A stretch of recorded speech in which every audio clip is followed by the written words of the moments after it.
IPL মানে এখন একটাই নাম, বৈভব সূর্যবংশী।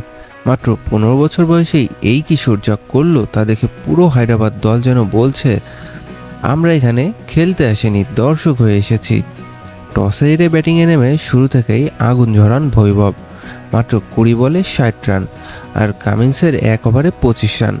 মানে ক্যাপ্টেনও বলছে আজকে আমি ছুটি চাই। এরপর 29 বলে 97 রান করে সেঞ্চুরি মিস করে থামেন বৈভব। কিন্তু ধ্বংসযজ্ঞ তখনও শেষ হয়নি। জুরেলের ঝোড়ো ইনিংসে রাজস্থান পৌঁছে যায় 244 রানে।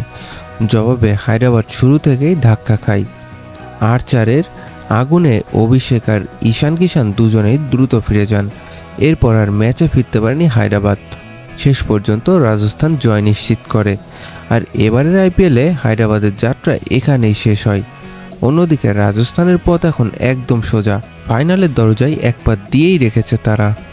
এখন প্রশ্ন হলো, আপনার মতে বৈভব কি ভবিষ্যতের বিশ্ব ক্রিকেটের নতুন সুপারস্টার? কমেন্টে আপনার মতামত জানান।